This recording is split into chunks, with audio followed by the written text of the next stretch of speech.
That's that then, sir. It's as good as a confession. Let's not jump to conclusions, Constable. No, sir. Least we can do is talk to this other party. Yes, sir. Cochrane Norris, sir.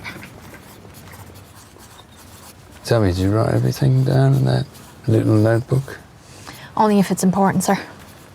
How do you know if it's important? Well, I'll just sort of put everything in as we go, and then down the line, when we know what's important, we'll know that it's already in the notebook. So you do write everything down? Yeah, everything. That's what I thought.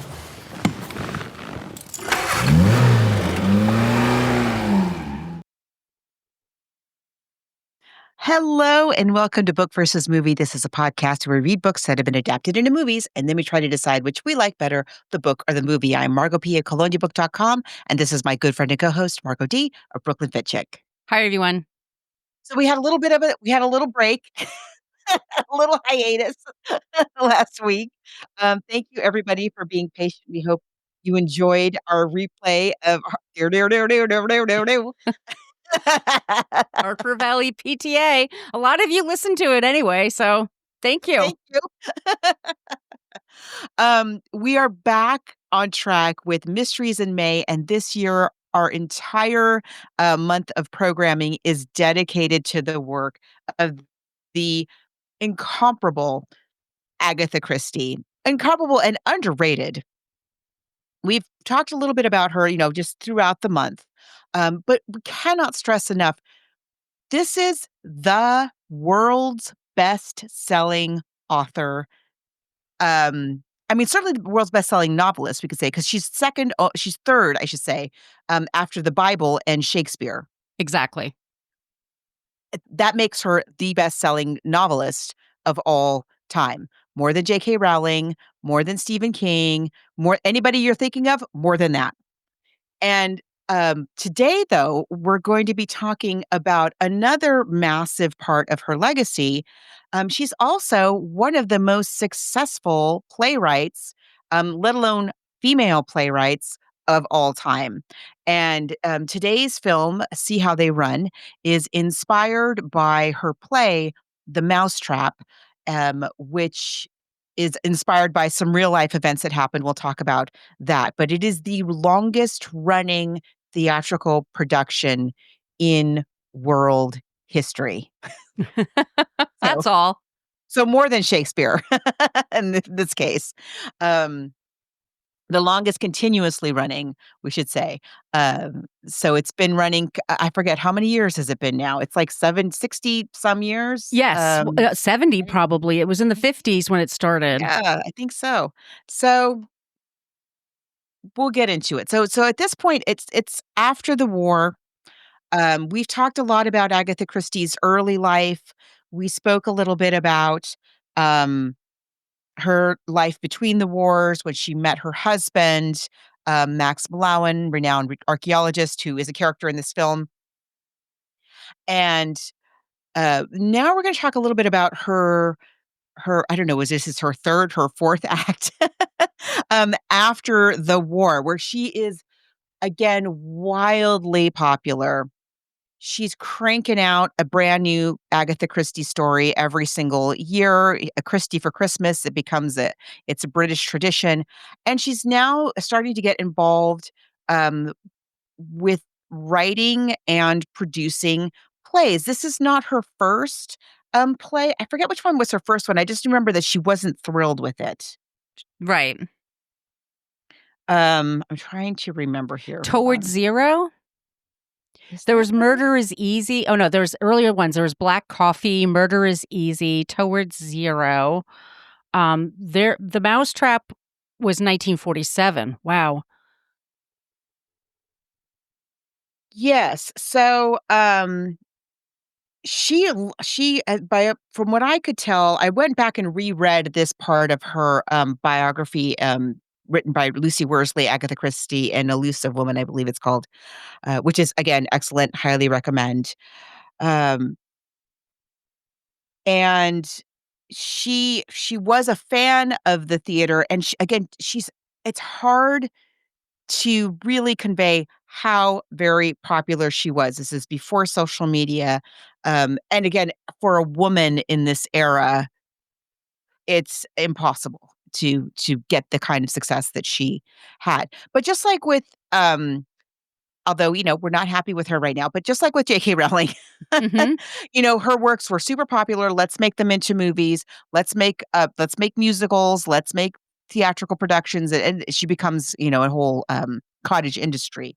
Agatha Christie did it first, and the Mousetrap is very interesting history. So we read the short story. It goes like this. It starts as a radio play, which is about a half an hour, and I believe you shared it in our Facebook group. Hmm.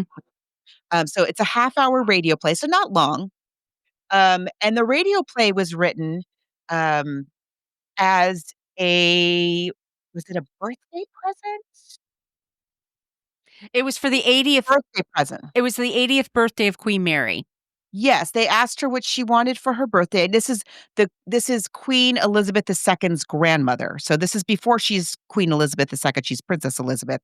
Her grandmother, Queen Mary, who is then the Queen Mother, they ask her what she wants for her birthday, and she wants an Agatha Christie play. That's what she requests.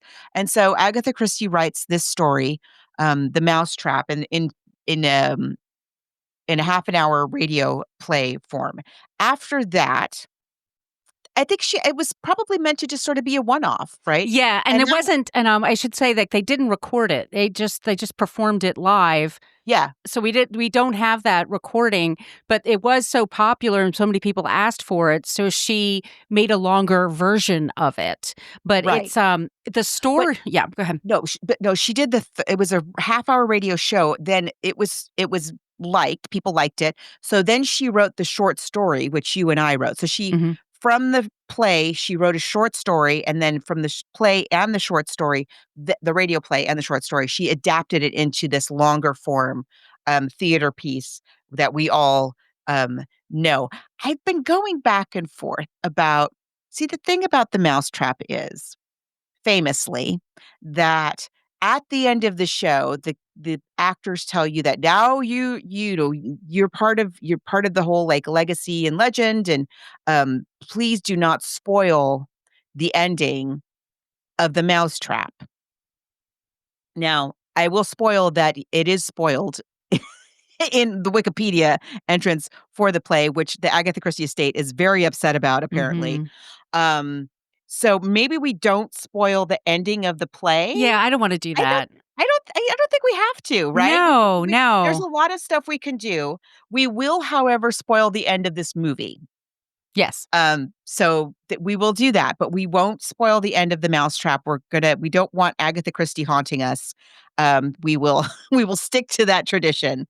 But so written at the end of the 1940s, it's right after the war, and something that you and I have talked about many times at this point, whether it's like The Lion and the Witch in the Wardrobe, that that is a famous account of this thing that happened during World War II, where they sent the children out of London for their own protection. And many, all the parents who lived in London and had small children at that time sent their, I mean, just cannot Cannot imagine. I imagine. can't even wrap my head around what it must have been like. You just hand over your kid, they put them on a train to God knows where, and hope for the best Right. and hope that you don't get bombed to oblivion in the meantime.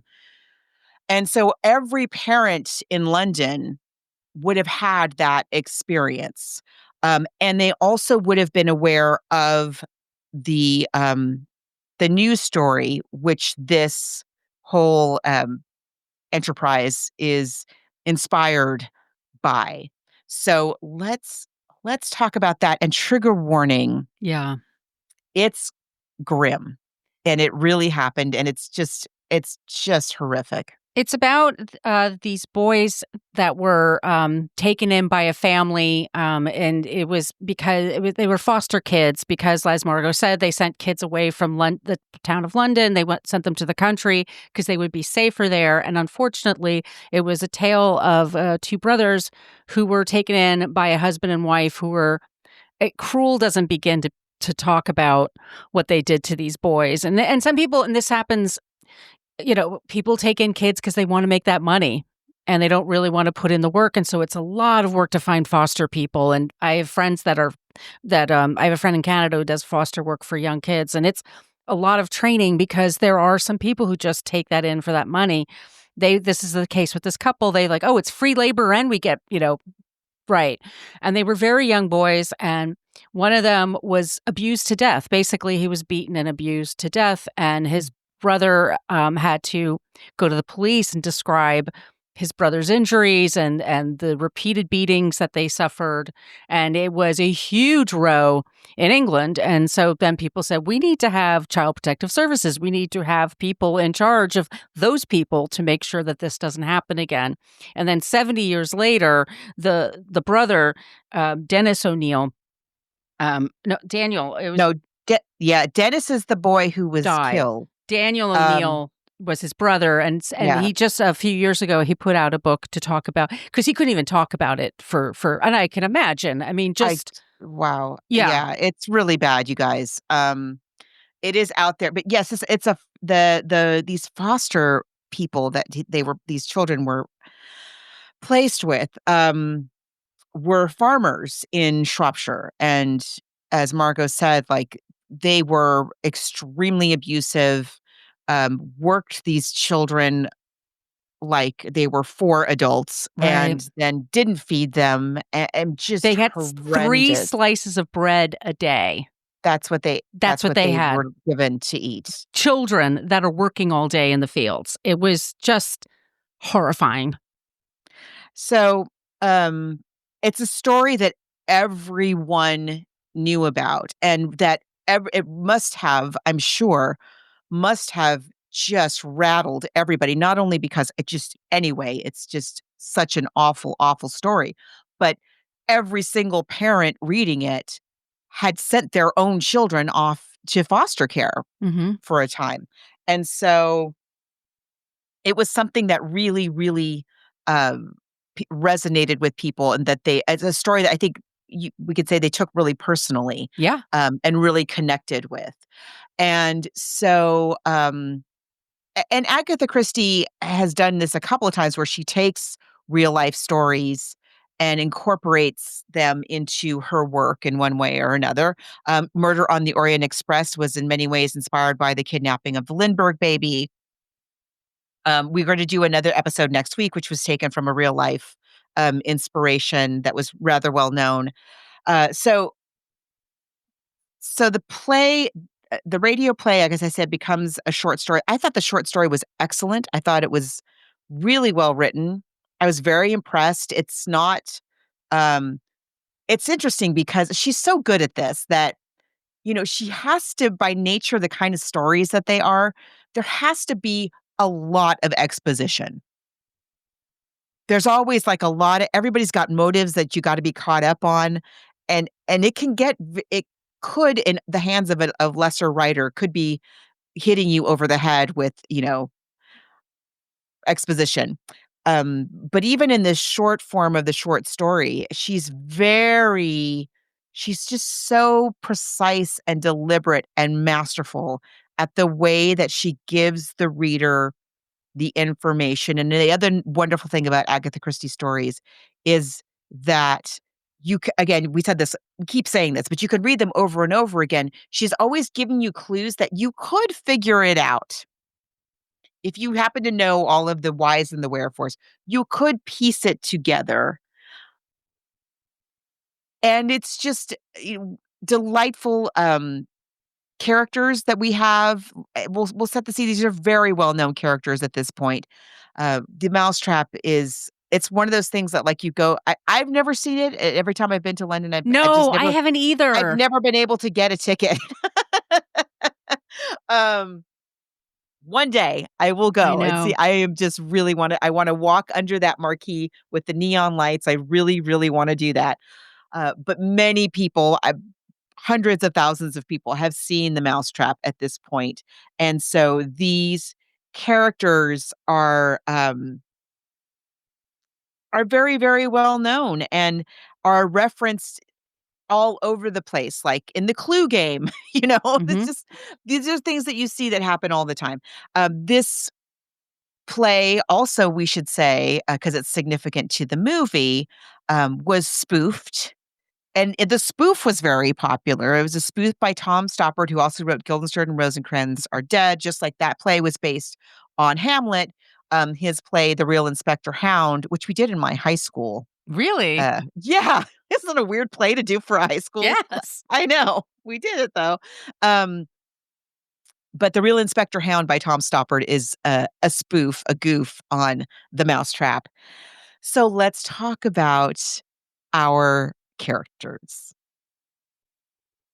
We've got Molly for a start. Molly Davis? Yes. Oh, and like many Agatha Christie stories, we open with a murder. Mhm. And it's very mysterious and nebulous. It's Mrs. Lyons, this woman, Mrs. Lyons, has been murdered, and the murderer has not been caught. Nobody knows if it's some kind of just freak um, um, killing spree. Nobody knows. Nobody could tie why anybody would want to kill Mrs. Lyons. So there's this murderer on the loose, and this woman in London who has been killed. And Molly, who is a young bride, is reading about the story, and people are talking about it because it's all over the newspapers.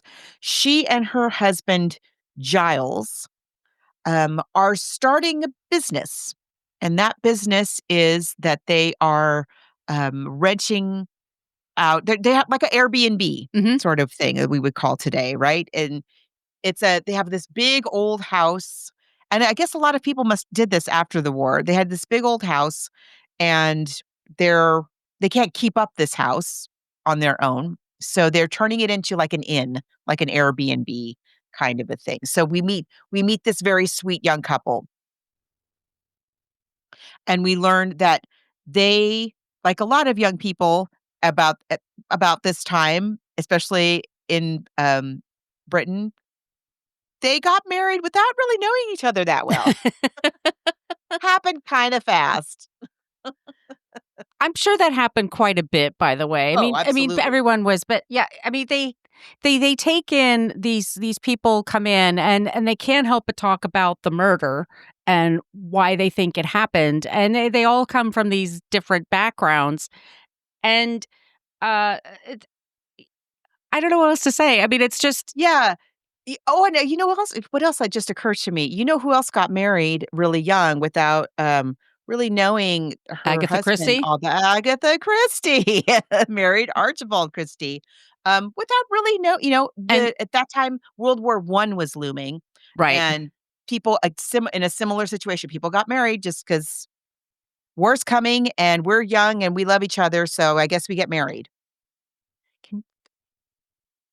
And, so after a while, then we gradually, one by one, the guests arrive, and these are their very first guests. So this is their very first time, like, figuring out how much food to serve, figuring out how to make the beds and keep the laundry going, because it's really just the 2 of them running everything. They don't really have a staff per se.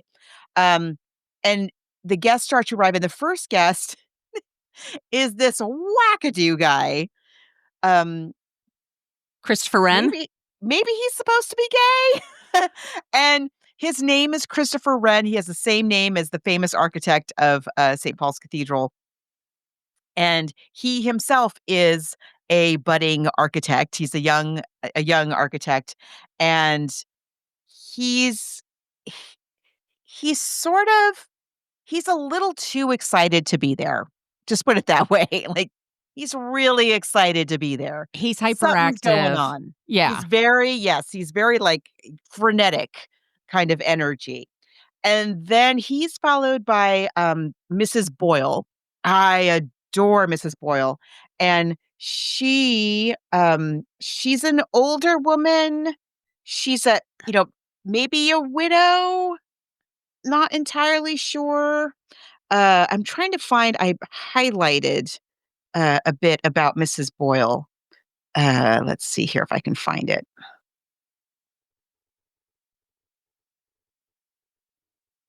She complains a lot. She's kind of like She lives to complain. sort of like a Hitchcock character. She's like the old battle axe that comes in that he loves to like bring into these plays, but she's very critical.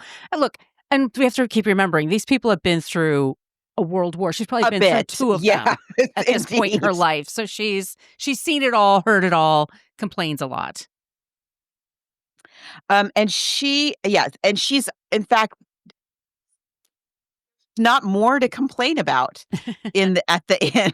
It's a little too well run. It's a little too comfortable. They've got their act a little too much together. And she's like, "Mwah."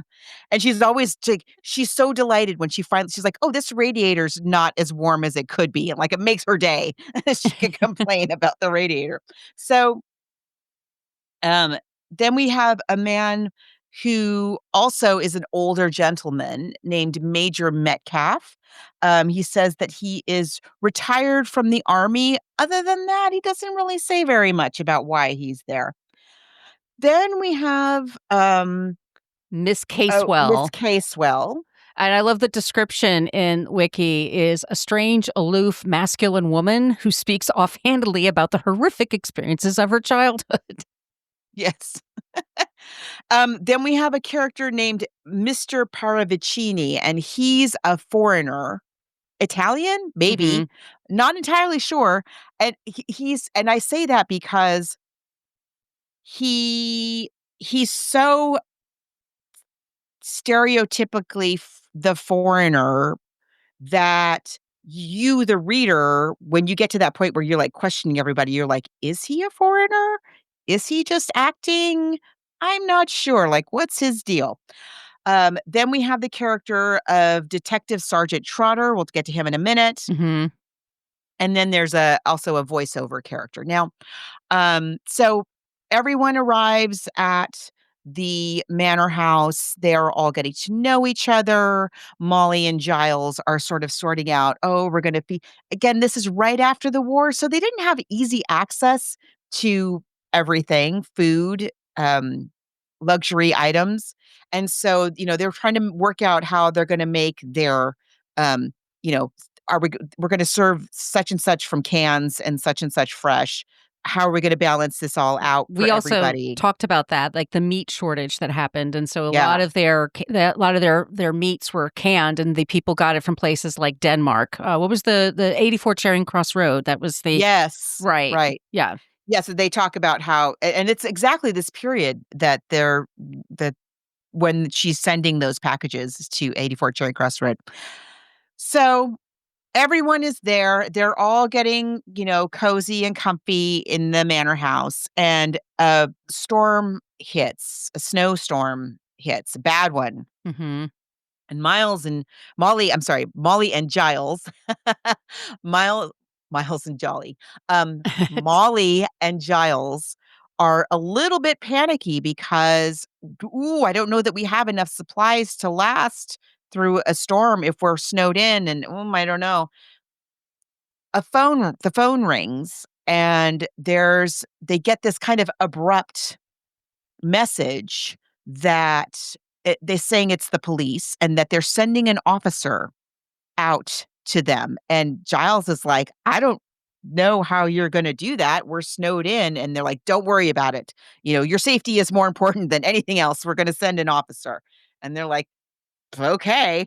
And just trying to hunker down for this storm. And then out of nowhere, somebody shows up in the window, and it's a man on skis who turns out to be, he says, Detective Sergeant Trotter.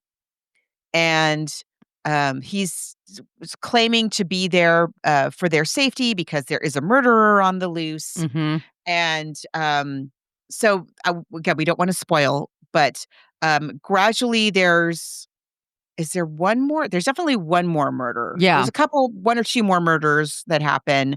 Um, and it all ends up to be related to a story similar to the one that we just told you about, Mhm. young Dennis, what was his O'Neill. real name? O'Neill. In the play, his name is Dennis Corrigan. And it's all tied to that story somehow. We don't have a Miss Marple character. We don't have a Poirot Poirot. character, which makes it actually really interesting because everybody there has to kind of figure it out for themselves. And at the end of the play, as we said, the audience is cautioned not to spoil the ending for Right. others, which is so brilliant. And then there's some other little things about this play that are kind of unique that play into the movie that we're going to be talking about. So, you and I read The Mousetrap because we live in the United States and we could get our hands on the short story of The Mousetrap.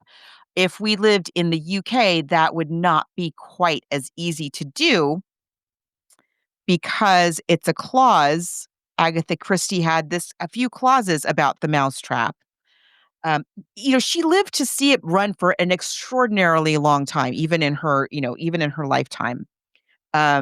She did attend, I think it was the 10th anniversary. Mm. Um, and but the clauses basically were this: as long as the original production of the play is running, it cannot be developed into a film. It cannot the short story that the play was developed from cannot be published in the UK. Mhm. And she Nobody, gave the rights to her nephew or her to her gr grandson? grandson, I believe. Yeah. Yeah, She her gave daughter's son. and he's in charge of it, so he keeps a lid on it. Like it's and it hasn't been interrupted except for COVID. And it Yep. doesn't count for COVID, I guess, because Nope. nothing counts. Everything was closed.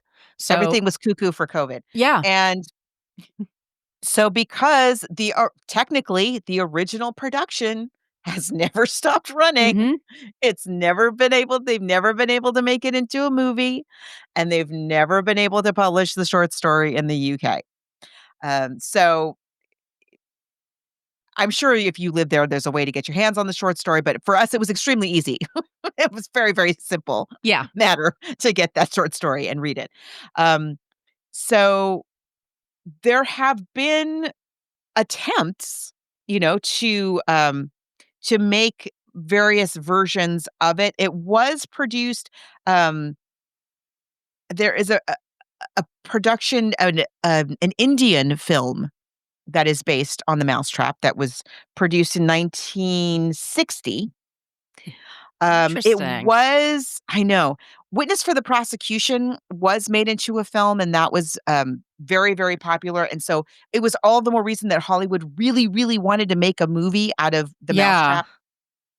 And they were always kind of throwing around, um, this person would lead, that person would be the female lead, thinking that at some point the play has got to close.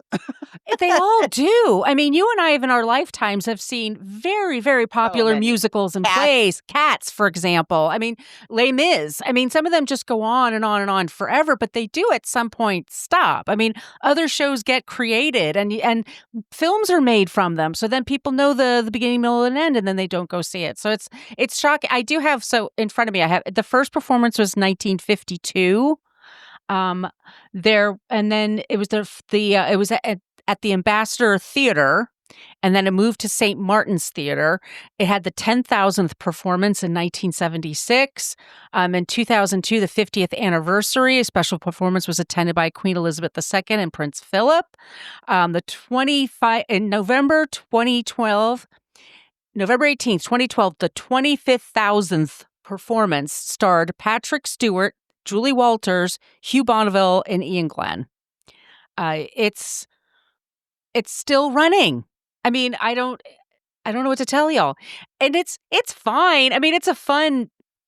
I mean, I don't know. I guess it's just at this point, it's history. It's just culturally, we just like this thing and we keep the secret because we all like Agatha Christie and we need a little magic, I guess, in our lives. And so there's this one little play in the world where you can go and you can't see the film of it. And I actually was so like after this, I actually rented Death Trap. I think it's called Death Trap, and that's the Oh yes, with I Christopher remember Reeve. Death And Trap. yes, because I Yes. was like, I want to watch a mystery, another mystery, because I was totally into it. And yeah, it was actually called Three Blind Mice, and they have it, and it's used in the play.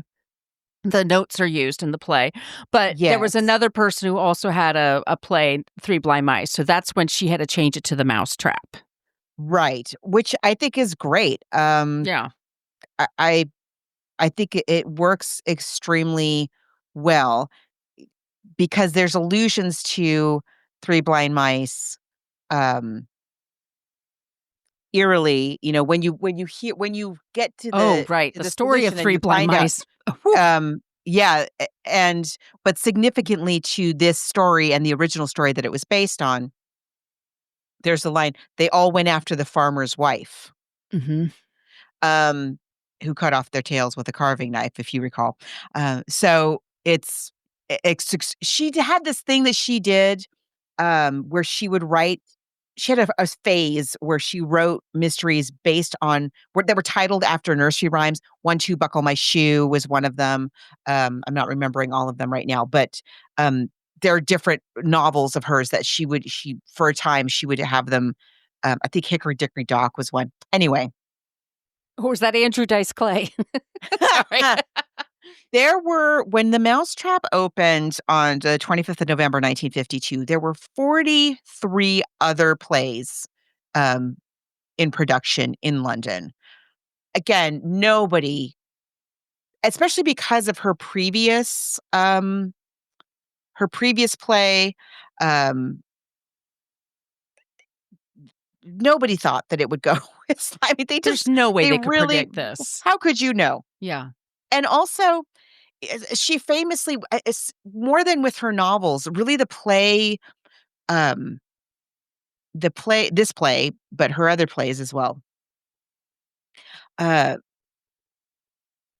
made her more of a celebrity than even her novels had done, and that's where she really kind of becomes known as a bit of a recluse. Mhm. There's a story about how she turned up, and I think it was for the 10th anniversary of The Mousetrap, and they don't let her in the theater because they don't recognize her. They don't know who she is or what she looks like. And so she just kind of like, "I guess I'll just sit out in the lobby." And then her publicist found out about it and, told a reporter, and it was like this big story. But in her previous, her first play, and I'm trying to I wish I could find what on earth it was called. The Hollow is not the first play, it's her second play. Um Yes. So The Hollow is the second one, and what's the first one? Oh, I don't I remember. But anyway, after her first one, she had kind of a contentious, um she didn't like the director, and the director was trying to change things right and left, and the director didn't like her, like, "Why can't she just let me do what I wanna do?" kinda thing.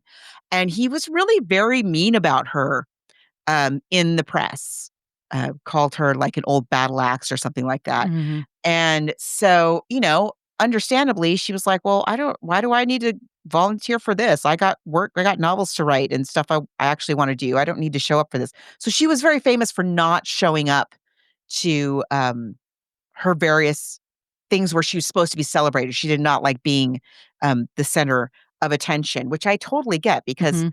she was so unfairly, and even now is so underrated. Mhm. Her success and her skill, and her accomplishments, so underrated. You know, there's no other. Hemingway didn't sell as much as Agatha Christie. Stephen F. King. Scott Fitzgerald, Stephen King didn't sell as much. Salman Rushdie, okay, but he didn't sell as much as Right. I mean, and they're good, and so she's very much dismissed because I don't know. Also, women are big fans of her work too, and what women are into, I mean, that's also a thing, Yes. Yes. right? That's very, yeah, you just reminded me.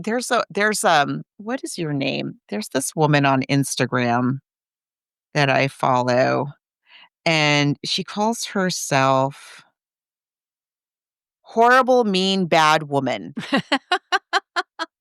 You just reminded me because she has this series that she does called I Will Never Take the Man's Side. And I'll read you one. It says, let's see. It says, You'll never catch me taking a man's side. She doused you in petrol and set you on fire. Well, what did you do to deserve that? People don't just set people on fire, Mike. And that's true. Like, you really bring up a really good point about Agatha Christie. Is Yeah. people have their reasons for they're not. It never is just a crazed maniac, ever. There's always a reason. Like, even in Stephen King, Mm-hmm. sometimes it's just a crazed maniac. Sometimes they're a little bit stabby. But in Agatha Christie, there's always like a backstory. There's always a motive. It may not be apparent right away, even to a Poirot, Mm-hmm. but they always did something. Like the victim has always done something to the killer to push them over the edge. Not that that's right. No, but But- there's also like women like true crime or tend to have an interest in there's lots of things like cats and knitting and mysteries and tea. Like, that's all women's stuff. That can't be, and I'm like, yeah, don't threaten me with a good time. Yeah. Yeah. Ooh. Ooh. So this enterprise of the film that we're going to be talking about today is a very interesting take. There have been many films, as we've just said, we've rattled off a bunch of them, Clue, Death Trap, that have taken from the Mousetrap. Mm-hmm. And not I wouldn't say stolen. It's very much an obvious like wink to like, hey, if you've ever seen the Mousetrap, then you recognize this little bit that we're going to do right here. And so I think I really love the whole idea behind the film that we're going to be talking about today, which is 2022's See How They Run.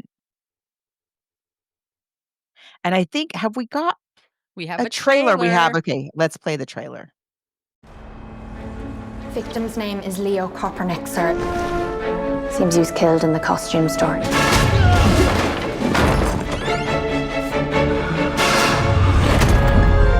And then he was deposited here. Staged, so to speak. Sorry, sir. How much longer do you intend to hold us all hostage? Or is that the idea? Gather all the suspects and interrogate each of us in turn until the mystery's solved? Marvin Cocker-Norris, overrated playwright. Celebrated, playwright? Oh, I'm so sorry, sir. I can't read my own handwriting. There was an incident. I'll kill you. It's as good as a confession. Let's not jump to conclusions, Constable. What do we have here? Working late, huh?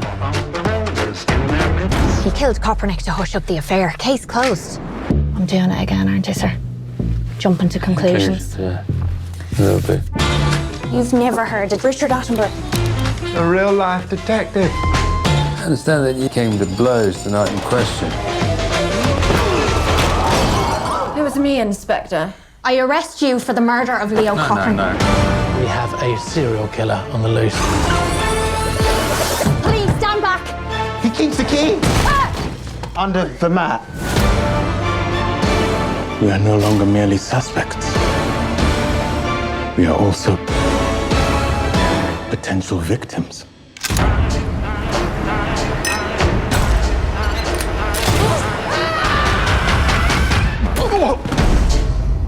So what did he do that made you suspicious? It wasn't so much what he did, it was more the way he did it. How did he do it? Sort of suspiciously.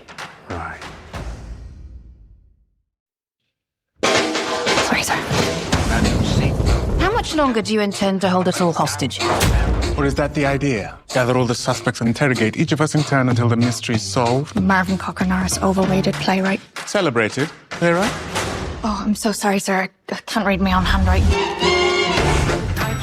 There was An incident.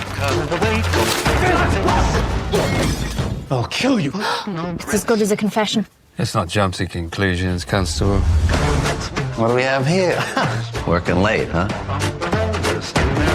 He killed Kopernik to hush up the affair. Case closed. I'm doing it again, aren't I, sir? Jumping to conclusions. Yeah, a little bit. You've never heard of Richard Attenborough. A real-life detective. I understand that you came to blows the night in question. It was me, Inspector. I arrest you for the murder of Leo Kopernik. No. We have a serial killer on the loose.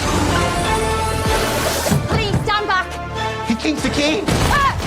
Under the mat. We are no longer merely suspects. We are also potential victims.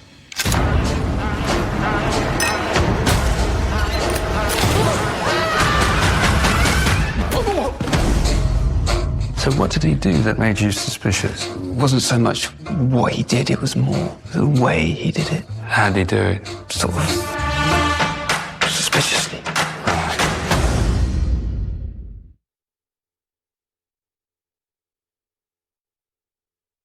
Spoiler, I loved this film. It's fun. It's very fun. Like I said, as soon as I watched it, I was like, I need to watch another mystery, and that's why I went right to Death Trap. I was looking up other ones on Amazon. I'm like, this is fun. So many Easter eggs. I was looking on. Sorry, there's like a whole world of birds happening today in the canyon.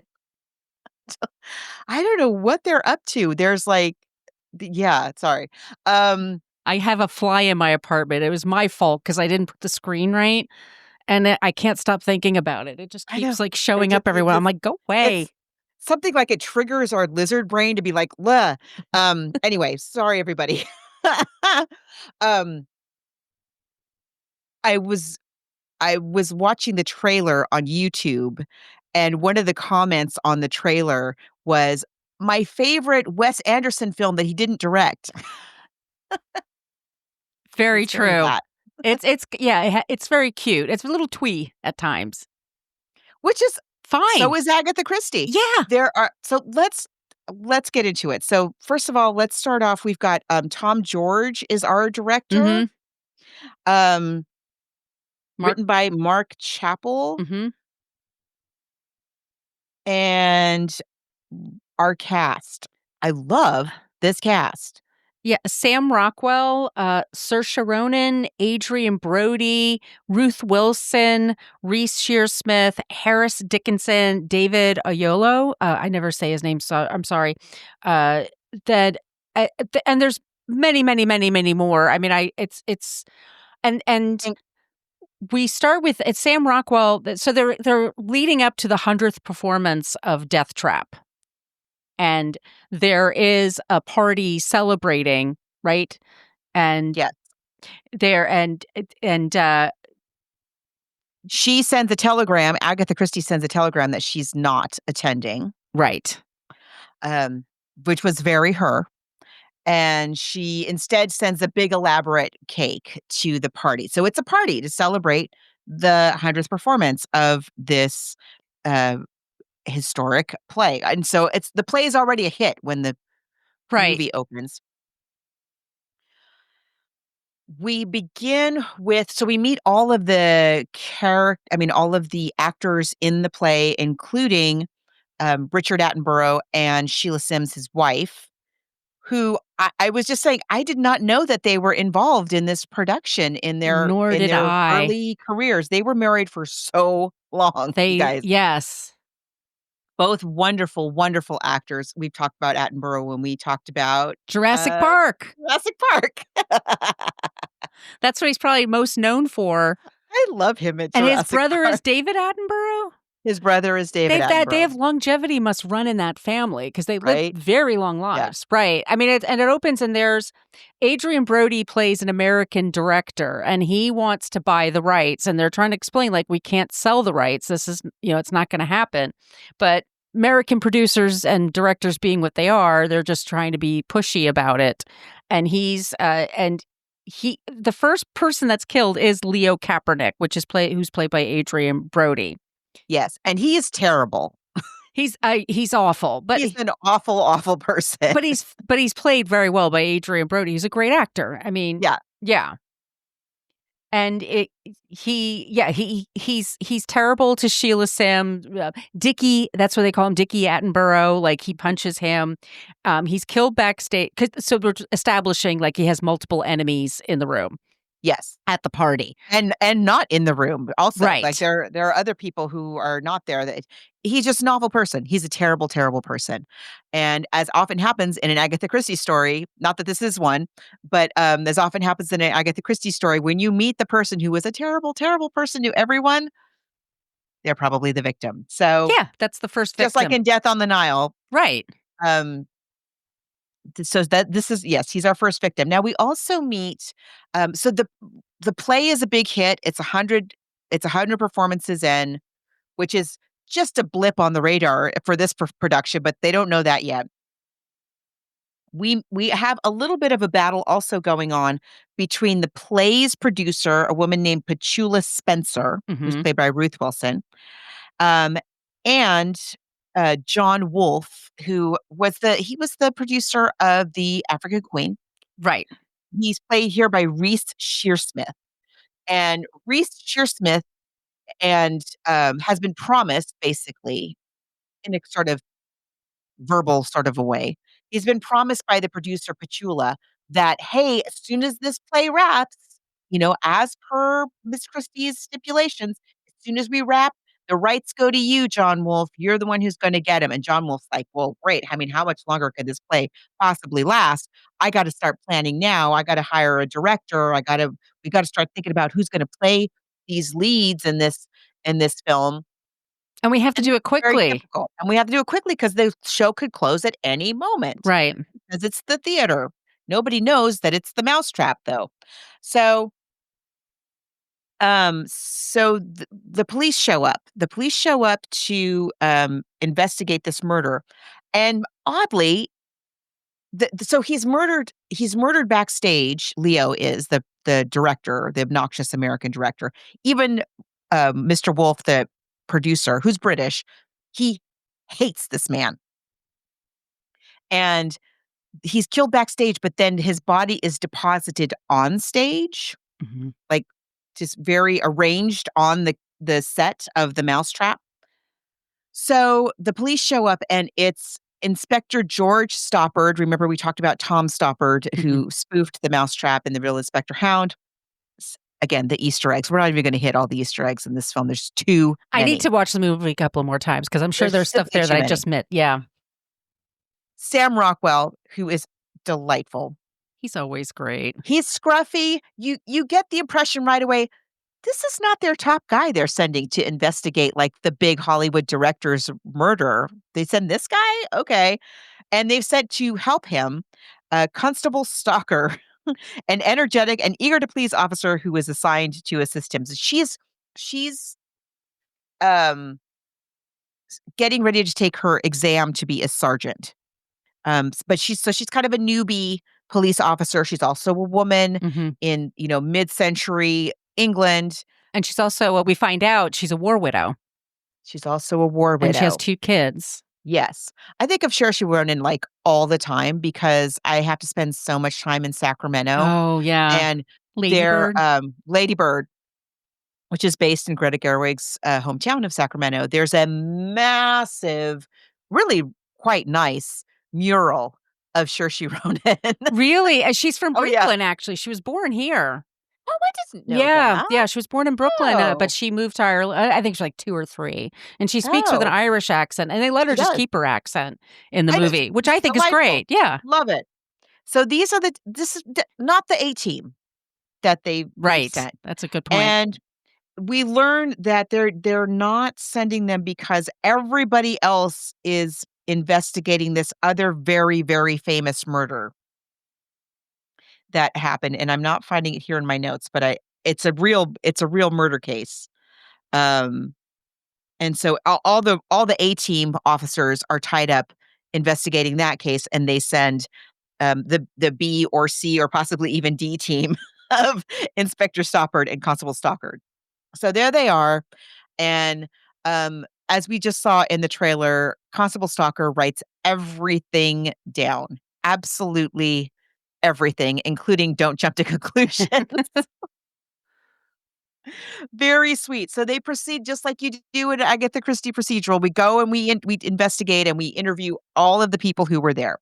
So, which in this case was everybody because it was a special occasion, right? So, Wolf, the film producer, was there. We learned that Wolf, the film producer, is having an affair with his assistant Anne. In real life, that is his third wife.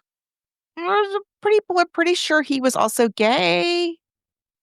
Okay. And that he was the lover of Lawrence Harvey, who we talked about when we talked about the Manchurian Candidate. Oh my goodness. Oh, I should have done more research. Yes. Oh He my was also God. the lead in Butterfield 8, if you've ever sat through Butterfield 8. Butterfield 8's a rough one. If you have, you would remember Wolf. I can't get through that movie, no. But he's a wonderful actor, and he's so good in The Manchurian Candidate. So apparently he and Wolf, the producer, had an ongoing thing. But Anne, his third wife, Anne, was the daughter of director, what's your name? Victor Saville, who did Goodbye, Mr. Chips. Yeah, just a bunch of stuff. He was British, so a lot of these that most people in the US wouldn't necessarily know, but you might know Goodbye, Mr. Chips. Mhm. Anyway, so this is the point where he is, his first marriage is ending, or his second marriage, I guess, is ending, and his third one is about to begin. And in the story of See How They Run, Leo, the terrible director, gets wind of the fact that Wolf is having an affair with his assistant, Anne, and he uses that information to get whatever he wants, including a suite at the Savoy. So he has a very fancy suite at the Savoy, where we get to see. It's so fun. The locations here are so much fun. So we also get to interview the Attenboroughs, Dickie and Sheila Sims, and oh my goodness, I love them. I love them. It's a young, eager couple of actors, and they're you don't hate them. No. They're sweet. I think we have a clip. You're pulling my leg, sir. You've never heard of Dickie. Richard Attenborough, Pinky Brown, Brighton Rock. You must have. You wanted a recording of my voice. Well, here it is. What you want me to say is, I love you. Keep in mind that we're here to conduct an interview as part of a murder investigation, not an article for Sight and Sound magazine, yes? Yes, sir. Come in, darling. Expect to stop on. I say, a real-life detective. Scotland Yard and everything. And you are? This is Constable Stalker. Yeah, she's a bit of a movie buff. She's a fan. It's so much fun. Then we learned that so Leo the director is not only at odds with Mr. Wolf the producer, he's also at odds with the screenwriter. Right, Mervyn. For this proposed project. Mervyn Cocker-Norris, played by David Oyelowo. Thank you. Who is gay, is gay and has a very displeased partner named, is his name Gio? Gio. Yeah. Who is so funny. He's there's this, when we first meet them, when the police first meet them, they're at Mervyn's home, and Gio only speaks Italian. And Gio comes in, and Gio's always like, I can't, basically what he's saying in Italian all the time is basically, I can't even with wherever we are. I can't with these people. I can't with where we're going. I'm not going with you to this place. No, enough is enough. And he always addresses Mervyn as amore, my love. And Mervyn's like, yes, this is my business associate. My nephew. My nephew. And they're like, okay. Okay. So that is all very fun. Mervyn has Mervyn's a writer and he has his own ambitions for this story. He wants to, just be inspired by the play, and take it in a whole new Mervyn direction. And um, Mervyn and Leo are at odds because Leo also had his own Leo ideas for where to take the story that had absolutely nothing to do with the play. And by the way, if you've never seen The Mousetrap or read the story, I will say this, that all of Leo's ideas, which are terrible, all of Leo's terrible Hollywood ideas for the movie of The Mousetrap, are absolutely impossible, could not possibly happen in the world of The Mousetrap. I won't tell you why, but it like he makes it clear every time he opens his mouth about the project that he never sat through the play. Right. He never doesn't read it. understand it. He He doesn't doesn't know care. who Agatha Christie is, and he doesn't care. He just knows it's a hit play it's a detective story about there's a body, and then everybody gets in a room and we find out who did it. And so he has this whole like proposed sequence where like the detective gets shot and he's got this partner and the partner's holding the detective in his arms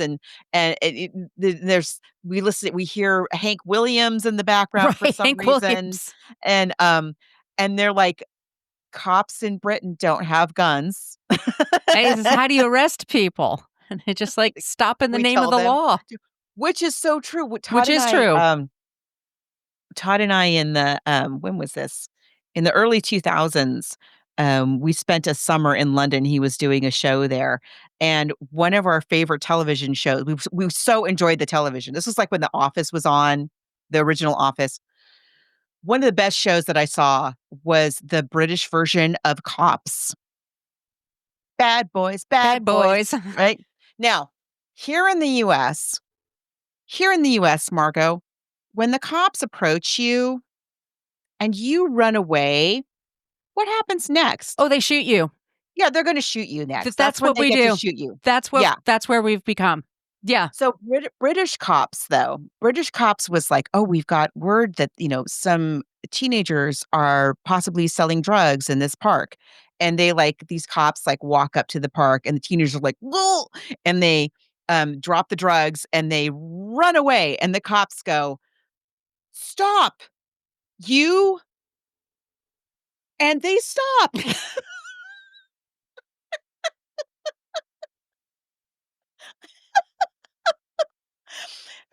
And then they're like, come back here. And they come back. What's all this then? And then they get it all sorted out. So, but that's, even in those days, if cops had guns, and if you ran away from the cops, they get to shoot you. We've seen this time and time again. Every film noir, they run away and the cop shoots them, and there you go. End of story. So, anyway, these are the kinds of ideas that Leo is determined to cram into this film. We have a clip, creative differences. This is he's talking about. You wanted to ask me about Leo? We heard there was an argument at the Savoy, and I noticed you had the other half of this.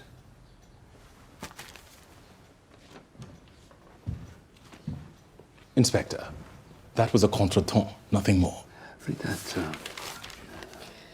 I'll kill you for this, Copernic, you bastard. Well, obviously, I've taken out of context. Those words were spoken in anger and under extreme provocation. We had creative differences, that's all. Okay. I just want more movies with Sam Rockwell and Saoirse Ronan, please. Can we just have buddy cop movie? Like, forget Lethal Weapon. I want these two. Yeah. First of all, he's so mad that they have saddled him with this newbie girl cop. He's so mad about it. But from time to time, and this was one of those moments, he realizes like, oh no, she's actually kind of on the ball, and he kind of leans on her for certain things, Well, he knows she wrote that down because she writes everything down. Writes everything down. She pays attention. And we haven't mentioned yet is that his backstory is he's basically an alcoholic. He's someone who's a drinking problem. And this is unclear for me, but he was married and had a child, and or he was married and she had a child with another man, and that's why they broke up. He was married. What he says is that he was married and his wife was unfaithful. So I don't think he mentions a child per se. Okay. So um we at some point, who is it that sees the woman going into, is it Mervyn? Oh, it's Mervyn. Mervyn Yeah, so sees in this the interview, homely woman. yes, Mervyn mentions that as so they had this fight. Mervyn and Leo have had this fight. Mervyn has said, "I'm going to kill you," basically. um, and Mervyn, as he's leaving, he sees a woman who he describes as a homely, which is a weird thing to like She just has bring up out of glasses, by nowhere. the way. She's wearing glasses, but okay. Okay. But she's dragging a child into Leo, the bad guy's suite. And we deduce that this is a woman because Leo sleeps with women all over the place.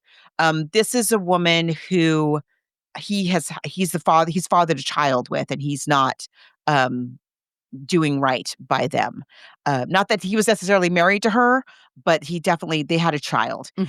And when they're going through Leo's things, they find Leo has a little black book with just a slew of women in this book. And so Constable Stalker, Saoirse Ronan, her job is she has to start at the A's, Abigail, and, work all the way down to Zuza or whatever. I don't know. Zoe. She goes through the whole thing and trying to figure out who is this woman? Who's this homely woman that Mervyn saw dragging a child in to see Leo? Maybe she is the killer. Maybe Right. she was angry with him. And then one night we see Sam Rockwell is a very serious alcoholic. Like more and more we see like his life is very strange, and we realize he's lucky even to have gotten this case, to even be allowed to be a police officer anymore. He is that far gone. And at one point he's so drunk that she has to take him home and get him into bed. So he's like passed out. She gets him into bed in his clothes, and as she's leaving, she sees a photo of him and his wife, is a little more of a textbook definition of what one would call a homely woman in the early 1950s. Mhm. Also with glasses. Right. And she does exactly what he told her not to do, is jump to conclusions. And she thinks, "Oh my goodness, what if what if the woman that Mervyn saw with the baby, with the child, is actually Detective Stoppard's ex-wife, Mhm. and the person she had an affair with was Leo," which when you really think about it is impossible because Leo was in the US. It is just kind of no way to, but anyway. And so she jumps to the conclusion that her partner must have done it um, out of revenge for his wife. And and as one can do, when you have a theory and everything looks like it's proof for that theory. So she puts together a case Mhm. and takes it to her superiors, who believe her because it's pretty compelling. It no actual hard evidence, but they throw him in jail. And then they go and they after his ex-wife to come and talk to him. And the woman that shows up is oh no, sorry. They go after the woman who they find the woman who went to the Savoy with the child, bring her to talk to, we assume, her ex-husband. And she's like, "Who is this guy? I've I've never never seen him seen him before before. in my life."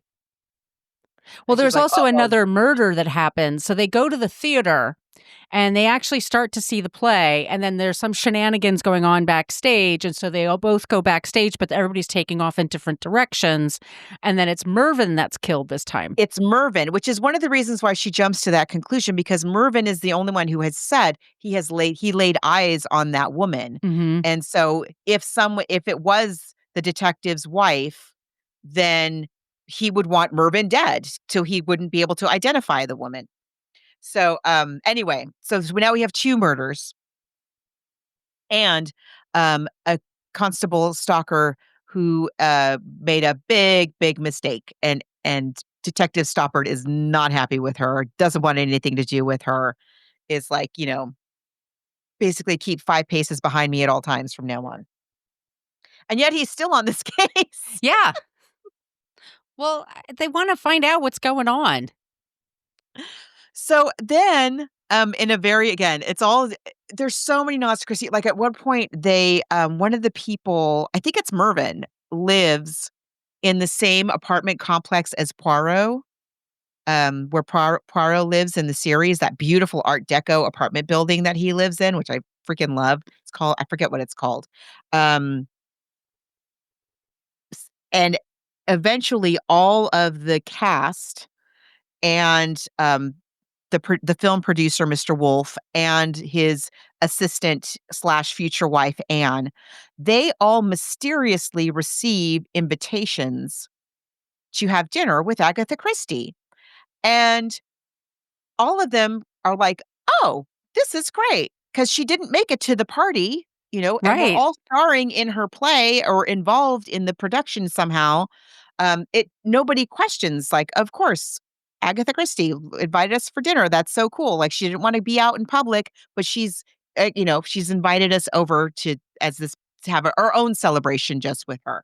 So they all turn up at Agatha Christie's house. It is a snow-stormy, beautiful Christie-esque kind of evening.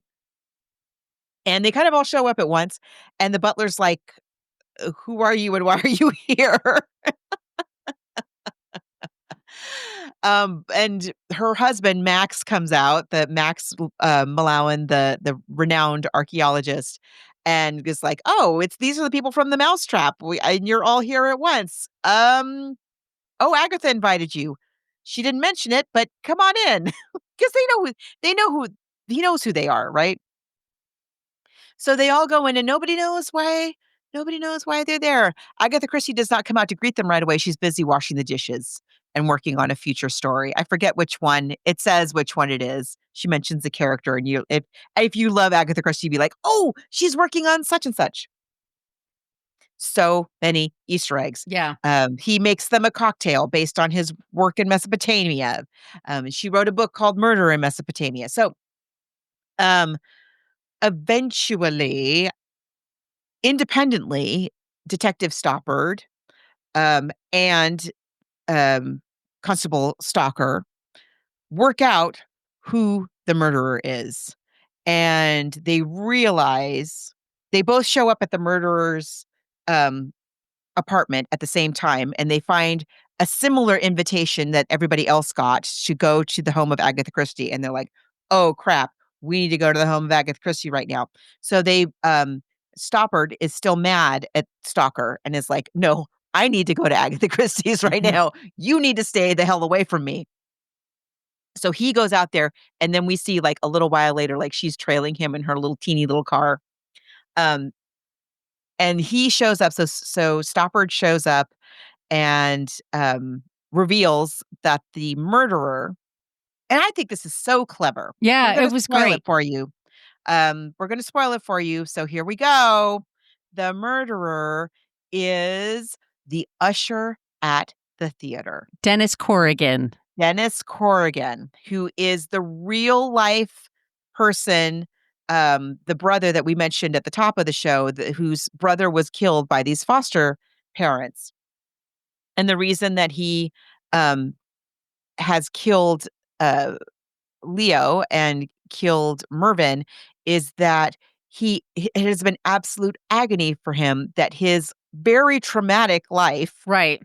has been made into light entertainment. Right. This is the most horrible Um, thing that could happen to anybody that you could think of. And it's turned into kind of a parlor game, kind of a goof. Which is what I wondered when I read the story about that poor man, like the real man whose Yeah. brother was killed in this story, in the real story. Like, what must that be like to have this whole thing, out of this awful, awful experience that you are somehow survived. And so this film asks that question. Well, it turns out in this case, um, He didn't, not if you're, very well. not very well. So he the usher is thinking like, okay, the show's going to close and then we can all go back to having a normal life. But the show doesn't close. It Right. goes on and on and on. And when it closes, then he finds out that when it closes, it's going to become a movie. And then the whole freaking world is going to know about this story. And as he's going to have to hear about it. And so this is the point that pushes him over the edge. And so to stop the film from happening, he kills Leo, and then later Leo, who would have directed it, and he stages the body on the stage, hoping that will close the production. Oh no, And it doesn't. It doesn't. It doesn't at all. That doesn't And stop anybody. no, people are like, no, we can't possibly. The show It's a must go crime on. We're scene, making but money here. yeah. Yeah, here we go. And so then when that doesn't work, he kills the screenwriter for the same reason. He presumably would have gone and killed Mr. Wolf next, um, and so now he's just ready to kill everybody. And who turns up but Dame Agatha Christie herself comes out of the kitchen with a tray of tea. And she had opened up a cupboard with all the poisons because she was an expert on poisons. And that's why she used that a lot in her stories. And she insists that this one cup of tea is for Dennis, and like, everybody else get away from me. This one cup of tea, I want to make sure Dennis gets the cup of tea. And she gives him the cup of tea and like makes sure that he drinks it, and everybody else has their tea, and her butler keels over.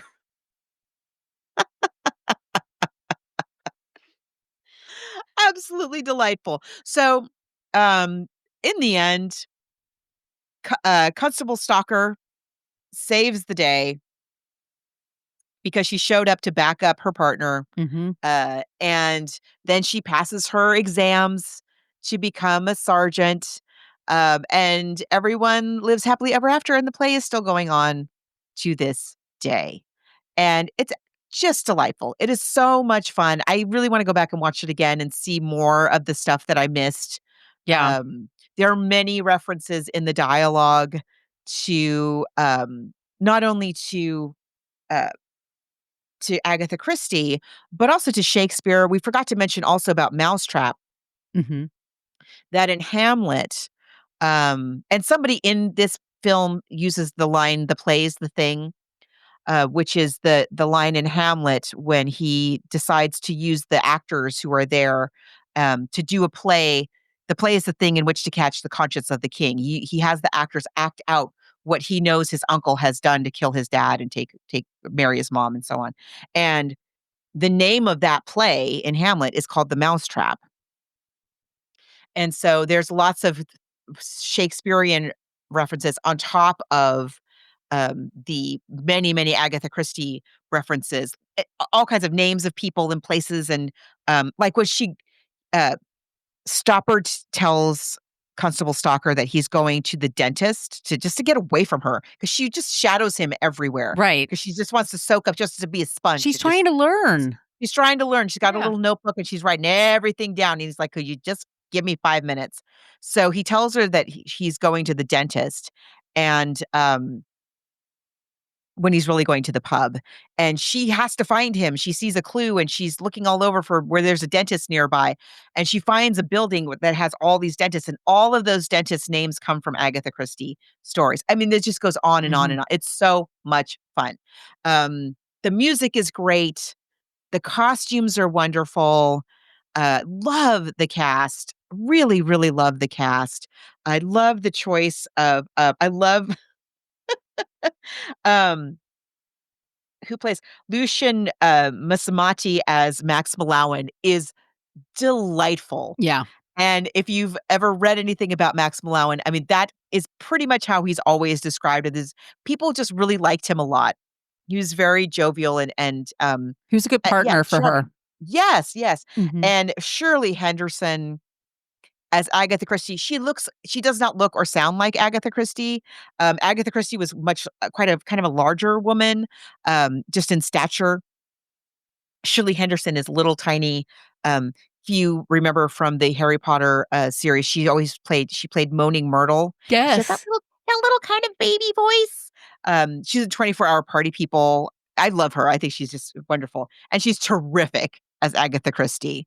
Um, it, It's very fun. It's It's really very, very fun. And like it an is. Agatha Christie novel, I would watch it again, even though I know what happened. Yeah, I'm going to watch it again for sure. Mm-hmm. Yeah, it was really charming. It's really fun, and it's clever, and like you said, the costumes are great. It's great sense of time and place. I loved it. Yeah.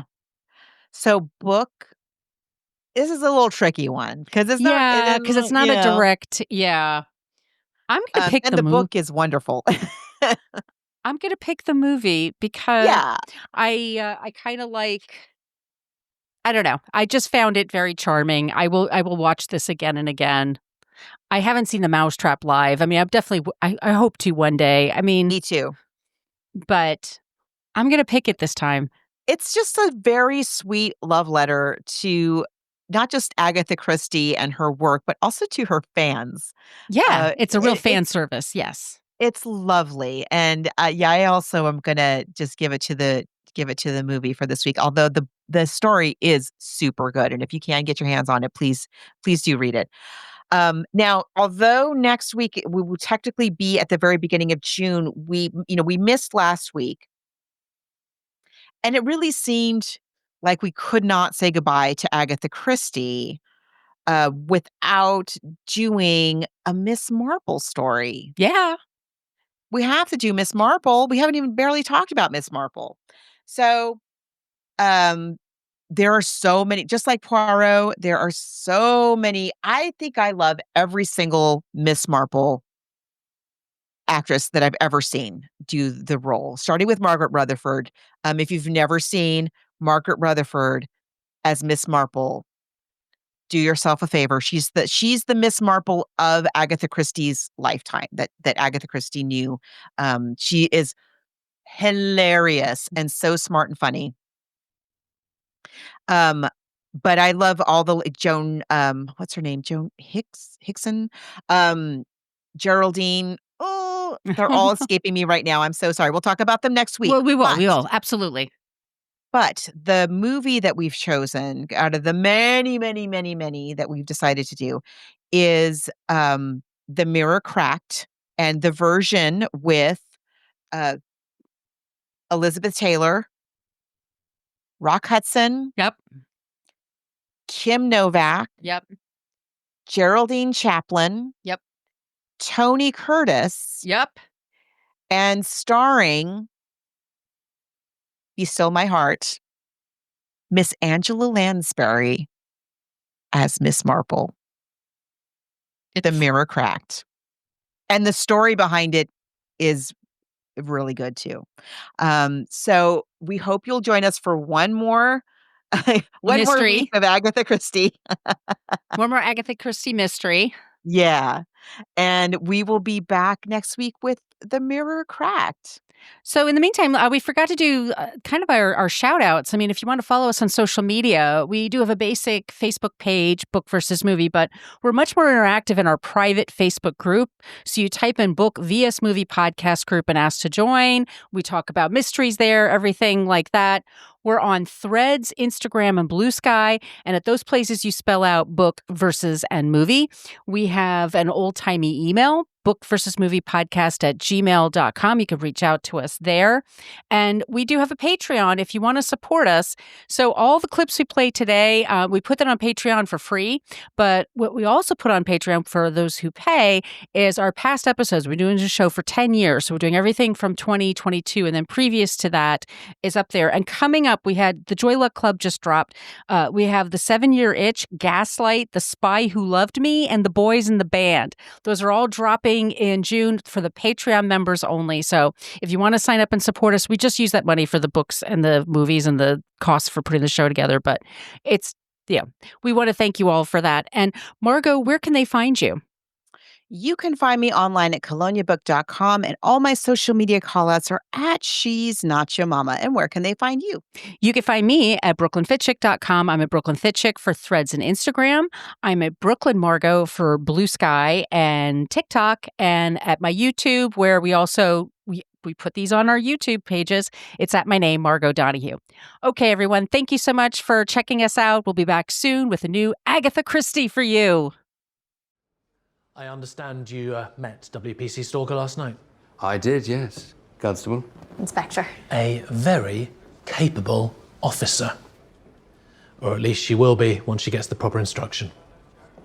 Sorry, sir, I'm not sure you don't mean you want me to... Yes, I do. I'd like you to show her the ropes. I'm hoping some of her enthusiasm for police work might rub off on you. But the bullets, sir, is that why? This is not a debate, Stoppard. I have a reputation as a modernizer. I have to be seen to keep it up.